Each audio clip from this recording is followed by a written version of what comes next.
Olá, no dia 20 de outubro comemora-se o Dia Nacional da Filantropia e é um bom momento para refletir sobre o tema.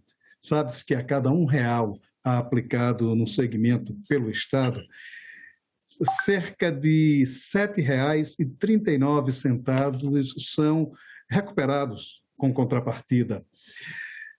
Mas qual a importância disso para o combate à desigualdade social, por exemplo? Sobre o tema, nós vamos conversar com Tiago Ferreira Cabral. Ele é diretor jurídico do Fórum Nacional das Instituições Filantrópicas. Tiago, a gente poderia começar esta conversa dirimindo uma dúvida que é sempre recorrente quando se fala em filantropia.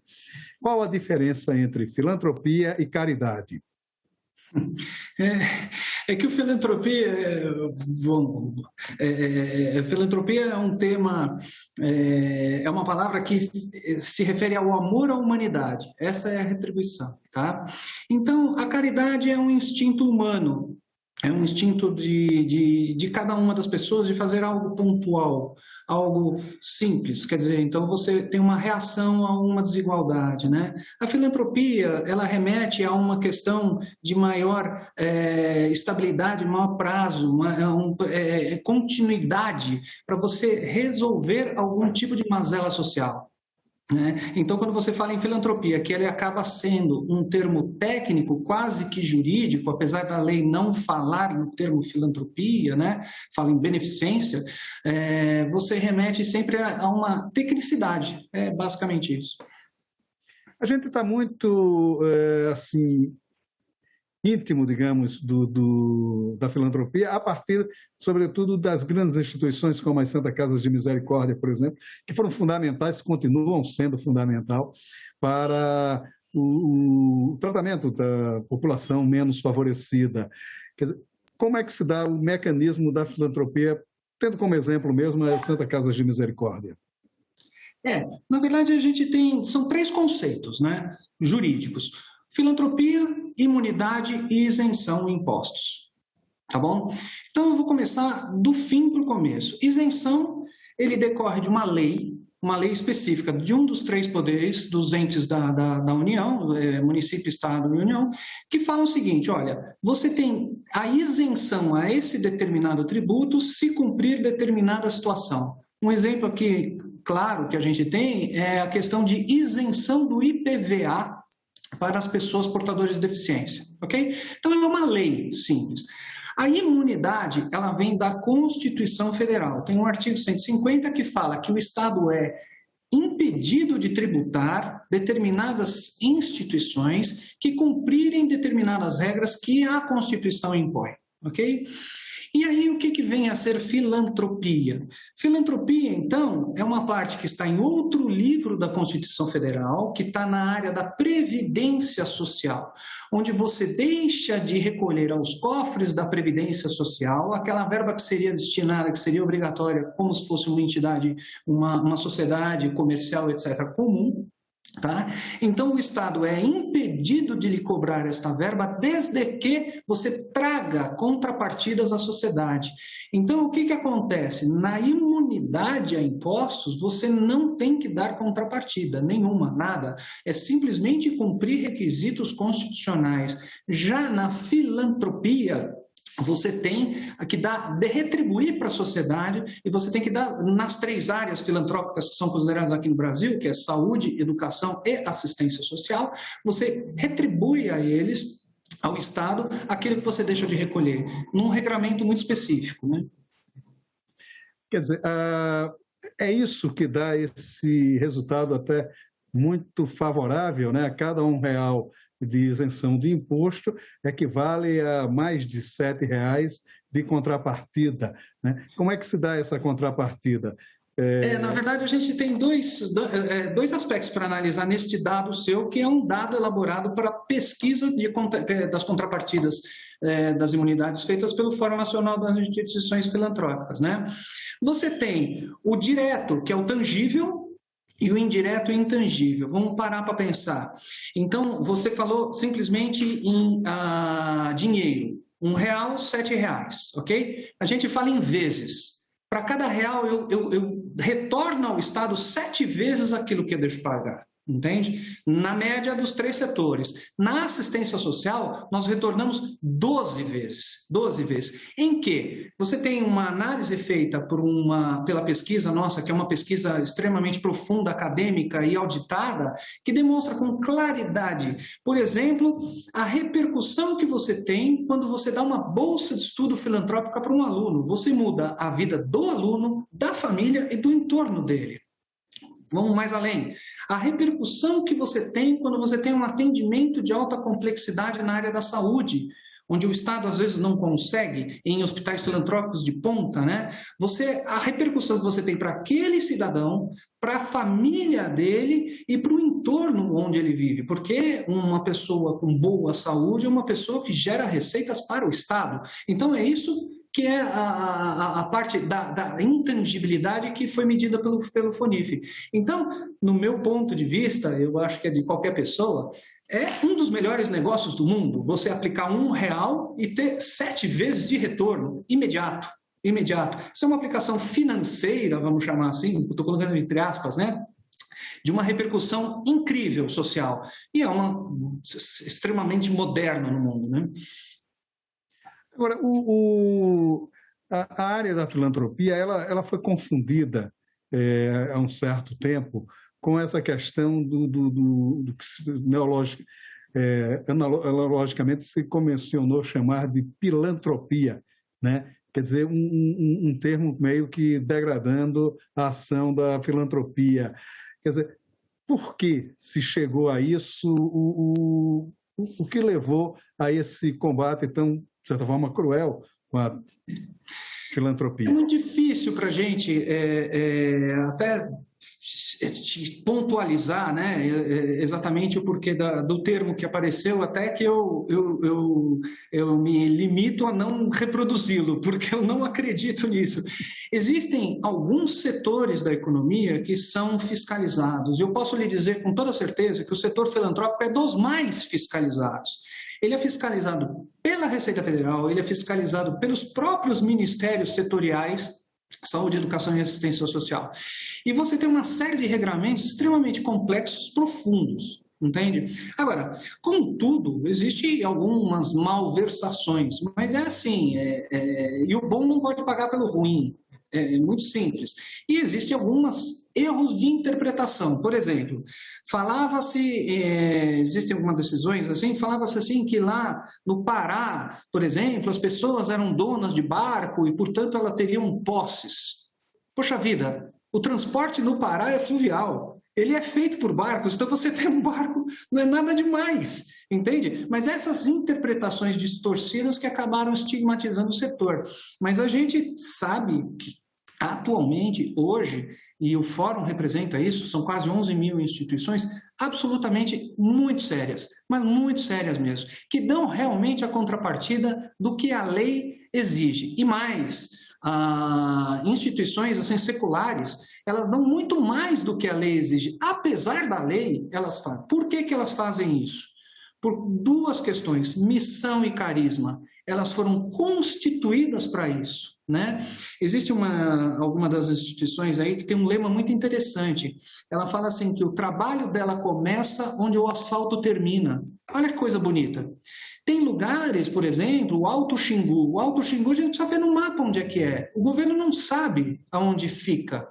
O Estado, às vezes, não sabe onde fica isso. As instituições filantrópicas já estão lá cuidando dos cidadãos brasileiros, os índios, entendeu? Fazendo o que o Estado deveria fazer. Então, o setor filantrópico, ele trabalha absolutamente em parceria com o Estado para a melhoria da população e para tirar aquelas pessoas do que a gente chama de estado de vulnerabilidade, né? Social e financeira, podem haver os dois. E há uma agilidade maior na ação das instituições filantrópicas, né? Pelo próprio seu sistema de fiscalização interno até, eu acho que o FONIF ele trabalha muito, né? O Fórum Nacional das Instituições Filantrópicas, ele trabalha também muito nesse sistema de fiscalização e de controle dessas instituições. Sim, a gente colhe dados, né? A gente colhe dados e presta assessoria para essa turma, quer dizer, para essa turma é difícil falar, para esse setor da economia, né?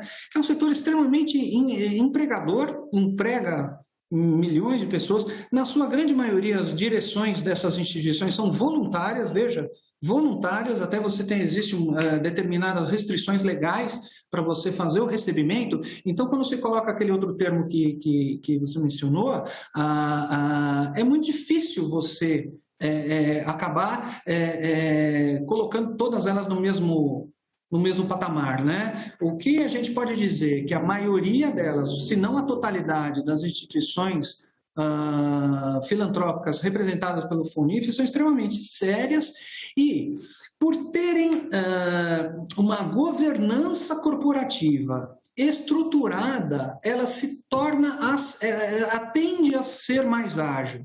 Vou lhe dar um exemplo. A pessoa, quando sente fome, ela sente fome naquele momento. Ela não fica esperando licitação, carimbo, compra de material e etc. para comer. Ela tem que ser atendida naquele momento. A mesma coisa acontece com a pessoal da saúde. Quando você tem um problema médico, é naquele momento. Então, você tem que ter uma estrutura ágil para atender isso. A pessoa, quando ela vai numa ILPI, que é uma instituição de longa permanência para idosos, o que se chamava antigamente de asilo, né? Ela vai em busca de dignidade humana. É isso que ela busca nesse tipo de instituição. E essas instituições é que são que têm essa agilidade corporativa, vamos chamar, para fazer a demanda concreta e imediata para essas pessoas, né? Para esses cidadãos brasileiros, né? A questão da crise nessas instituições também é um aspecto muito recorrente, pelo menos no debate, né? Essas instituições, elas têm dificuldades financeiras, às vezes muito graves, né? E, de qualquer forma, como o Fórum procura atuar nessa questão, orientá-la, enfim, como é que é feito esse trabalho para, de certa forma, mitigar um pouco a questão da crise financeira dentro dessas instituições? Veja, o que a gente trabalha é com uma transparência absoluta com relação a tudo, né? De mostrar para o poder legislativo a real crise que se impacta. Veja, vou dar um exemplo da saúde, do Sistema Único de Saúde.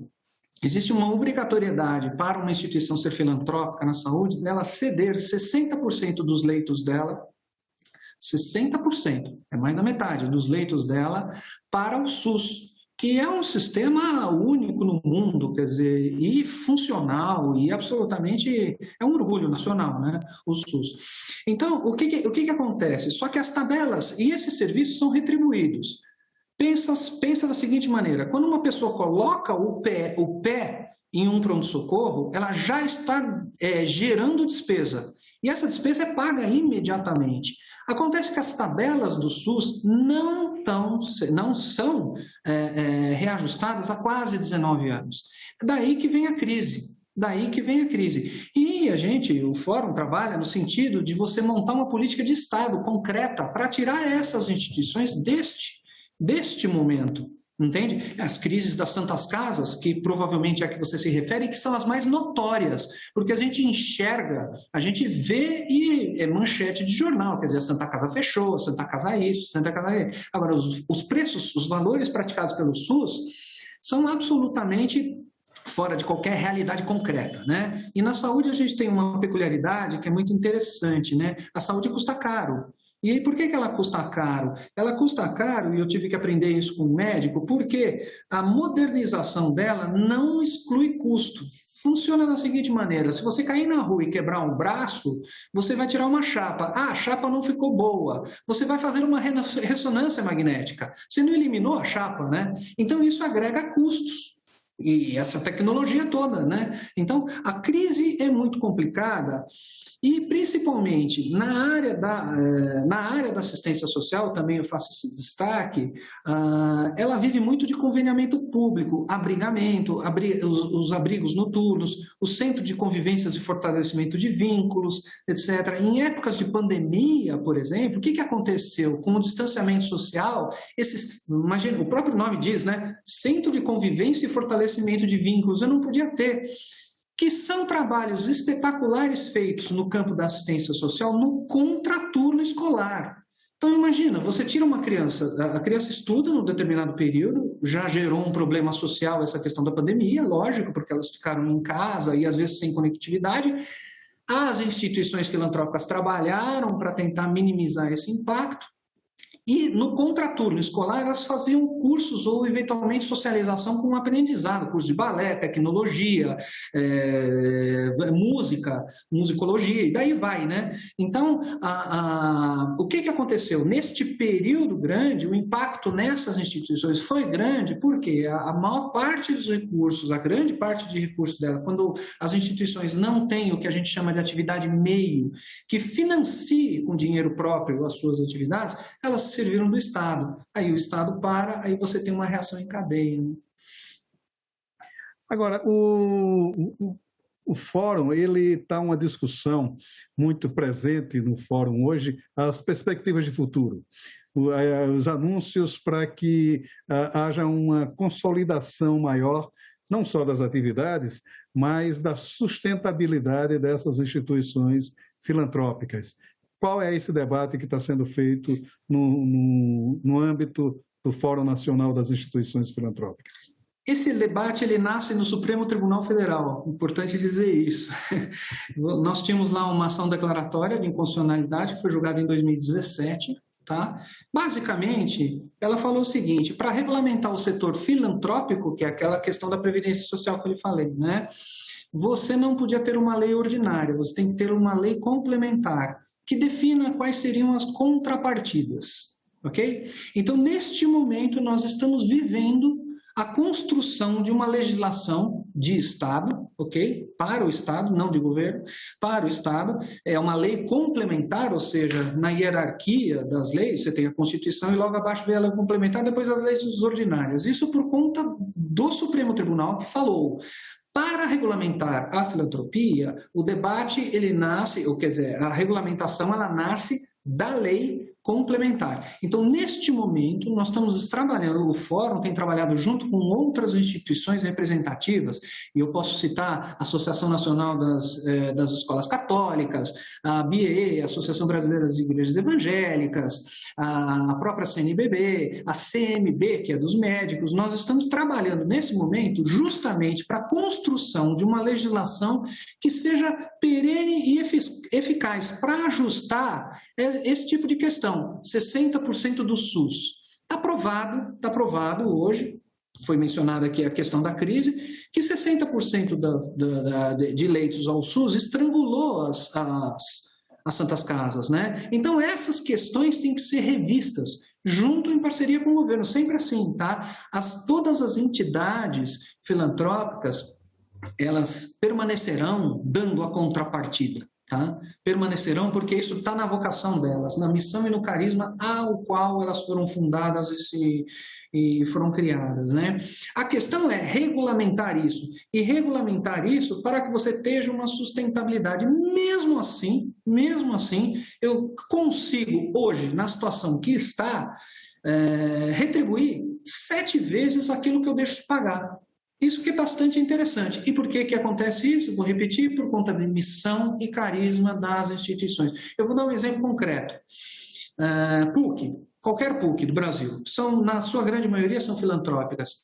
Se ela perder a filantropia, você acha que ela vai fechar? Não, ela não fecha.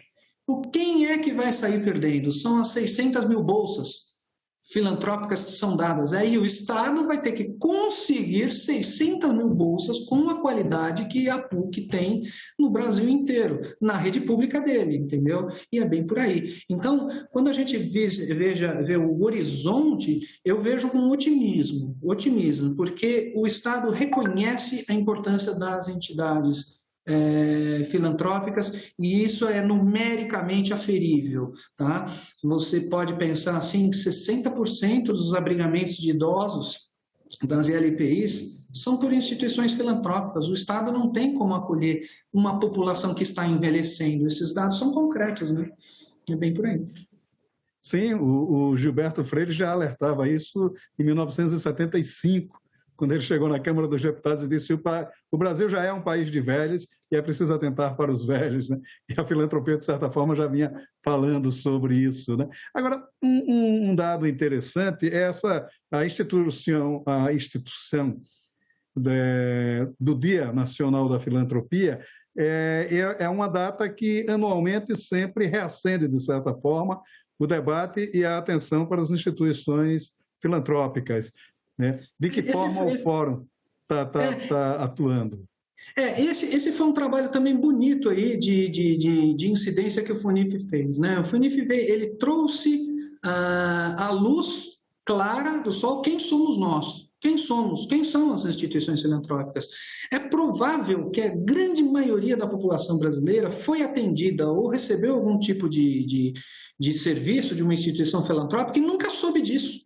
E nunca soube disso que a instituição é filantrópica.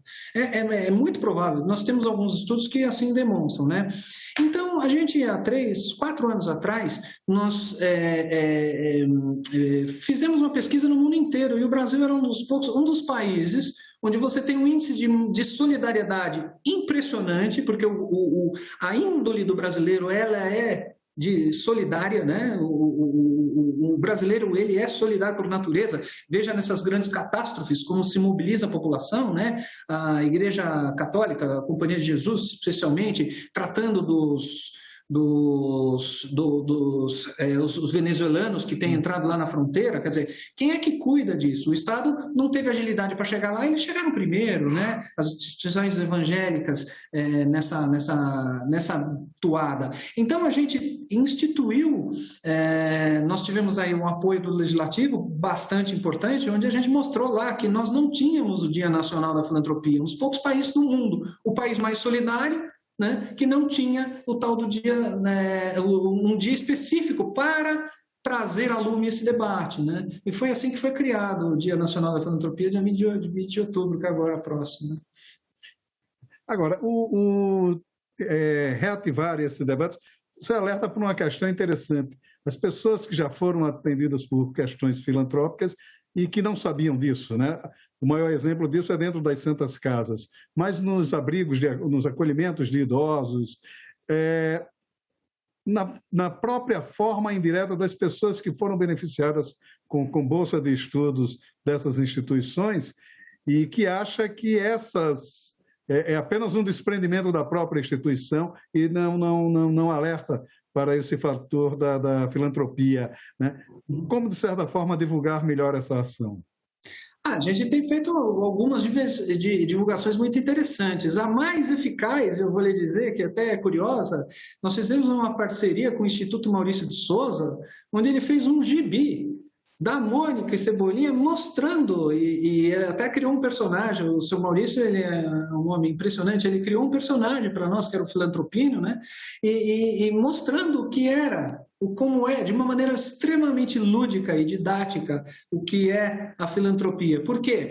Se a gente começa a cair só nos conceitos tributários, a turma vai chegar e falar assim, é aquele setor que não paga imposto. Nós temos trabalhado no sentido de mudar isso e mostrar efetivamente. Existiam 52 setores desonerados na folha de pagamento, tá? Eram setores que não pagavam a Previdência Social como a maior parte das instituições brasileiras, ou seja, um percentual da folha de pagamento. 52 setores. Então, você tinha, por exemplo, a Coca-Cola, o xarope da Coca-Cola, era um setor desonerado. Qual é a contrapartida que esse setor traz para a economia? Essa que era a pergunta. E a gente trouxe nessa pesquisa para mostrar isso. Falar, olha, a nossa contrapartida é essa, é um atendimento eficaz, direto e pontual a longo prazo. No exemplo que me foi dado aí do idoso, né? Por exemplo, a dignidade humana. Esse é um valor absolutamente incomensurável, né? E é básico. E aí você pensa agora, quanto custa um idoso? E as pessoas que estão vendo a gente agora nesse momento, todas elas vão ter um idoso próximo dela, bem próximo, etc. Você sabe o custo que é. E elas, nessas instituições filantrópicas, recebem 5 refeições, banho quente, carinho, e daí vai, né? Então, é bem por aí. Então, esse nosso debate, o Dia Nacional da Filantropia, ele vem para trazer e para mostrar para as pessoas efetivamente quem somos, né? Maravilha, Tiago. Muito obrigado pela sua participação aqui no Cidadania, e é sempre um assunto muito inquietante esse da filantropia. Uhum. Eu que agradeço aí, e o fórum, as instituições todas, podemos trazer exemplos concretos, lindos, lindos, lindos, de aquisição, de empoderamento dessas pessoas, né? Vou dar um dado concreto aí que a gente apurou. As pessoas, as bolsas de estudo que são dadas no ensino superior, essas pessoas, elas saem do ensino superior melhor qualificadas e elas geram mais de R$ 1 bilhão em impostos, porque são mão de obra extremamente qualificada. Esse olhar é que a gente quer trazer para as pessoas terem consciência e terem ciência, né, do que é e qual o trabalho que é efetivo e que é feito, tá? Muito obrigado. Obrigado. Se você quiser rever esta ou outras entrevistas do Cidadania, é só acessar nossa página na internet, senado.leg.br/TV, ou nosso canal no YouTube. Obrigado pela sua atenção e até o nosso próximo Cidadania.